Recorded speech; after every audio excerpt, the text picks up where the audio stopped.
Assalamualaikum warahmatullahi wabarakatuh. Kami dari kelompok 4 dengan anggota saya sendiri Ahmad Miftahuddin dan Mas Fadlan Hafidz Subuhi. Di sini kami akan mempresentasikan tugas 2 dari mata kuliah Sistem Terdistribusi dengan judul Permodelan berdasarkan pemrosesan paralel. Untuk permodelan ini adalah sebuah pendekatan dalam pengembangan sistem terdistribusi yang memanfaatkan kemampuan komputasi paralel untuk memproses dan menganalisis data dalam skala besar. Dua implementasi populer dari model ini adalah Apache Hadoop dan Apache Spark. Untuk Apache Hadoop ini menggunakan model pemrosesan paralel MapReduce. Pendekatan ini didasarkan pada pemrosesan batch yang cocok untuk beban kerja besar namun tidak mendesak. Yang kedua, Apache Spark menggunakan model pemrosesan in memory yang memungkinkan eksekusi yang jauh lebih cepat, terutama untuk beban kerja berulang, analis interaktif, atau pemrosesan waktu nyata. Untuk penjelasan rincinya, untuk karakteristik utama dari pemrosesan tersebut, yang pertama distribusi data. Data dibagi menjadi bagian-bagian kecil yang dapat diproses secara bersamaan. Yang kedua, paralelisme. Tugas komputasi dijalankan secara bersamaan di berbagai node dalam klaster. Yang ketiga, skalabilitas. Kemampuan untuk menambahkan node komputasi untuk meningkatkan kinerja. Selanjutnya, toleransi kegagalan. Sistem dapat melanjutkan operasi meskipun beberapa node mengalami kegagalan. Yang kedua, komponen kunci. Cluster, kumpulan komputer yang bekerja sama sebagai satu sistem. Yang selanjutnya, node, komputer individual dalam cluster.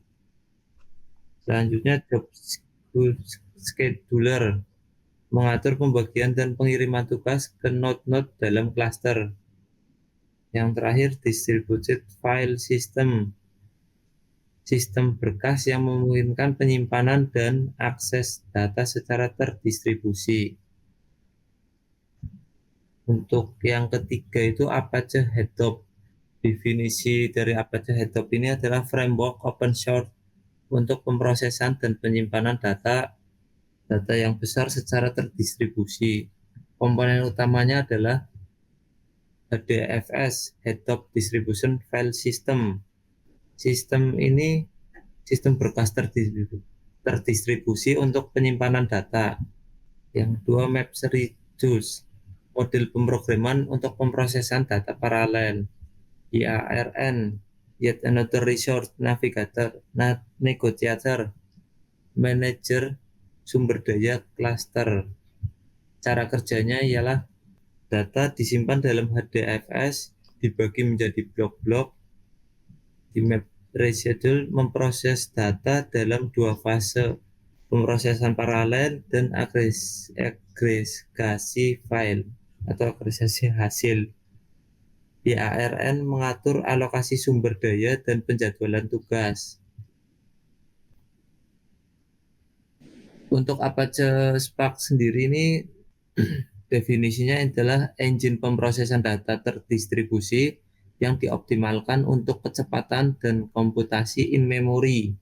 Komponen utamanya adalah Spark Core, Spark SQL, Spark Streaming, MLIB, GraphX. Spark Core itu mesin pemrosesan dasar. Untuk Spark SQL, modul untuk bekerja dengan data terstruktur. Untuk Spark Streaming, pemrosesan data secara real time. MLIB, pustaka machine learning. GraphX itu API untuk pemrosesan graph. dan cara kerjanya, data direpresentasikan sebagai Resilient Distribution Dataset atau RDDS atau Data Framers. Kemudian operasi dilakukan secara in-memory untuk kinerja yang lebih cepat. Yang terakhir mendukung berbagai jenis pemrosesan seperti batch, interaktif, dan streaming. Untuk selanjutnya diteruskan oleh Mas Fadlan Hafid Subahi. Monggo Mas. Baik, selanjutnya adalah keuntungan. Yang pertama, kinerja tinggi, yaitu mampu memproses data besar dengan cepat. Selanjutnya ada skalabilitas, mudah ditingkatkan dengan menambah node ke dalam cluster. Berikutnya efisiensi biaya, di mana dapat memanfaatkan hardware komoditas untuk komputasi tingkat tinggi. Lalu ada juga toleransi kegagalan, yaitu sistem tetap dapat berjalan meskipun beberapa node mengalami kegagalan. Dan yang terakhir ada fleksibilitas, mampu mendukung berbagai jenis analisis data dari workload. Selanjutnya nomor 6 ada tantangan. Yang pertama tentu saja adalah kompleksitas manajemen, di mana mengelola klaster besar memerlukan keahlian khusus. Lalu ada juga overhead jaringan. Komunikasi antar node dapat menjadi bottleneck. Lalu ada juga konsistensi data, yaitu kita menjaga konsistensi data dalam sistem terdistribusi bisa menjadi menantang.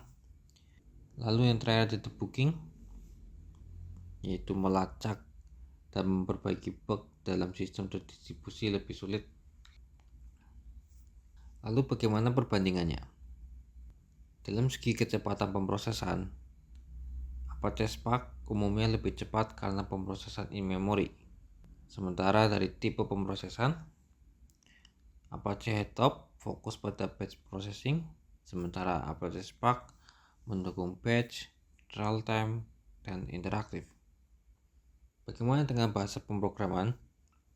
Untuk Apache Hedop menggunakan bahasa pemrograman Java, sementara Spark mendukung Java, Shell, Python, dan R. Lalu pada penggunaan memori, Apache Spark membutuhkan lebih banyak memori karena pemrosesan in-memory. Pada segi kompleksitas, Spark cenderung lebih mudah digunakan dengan API yang lebih tinggi level.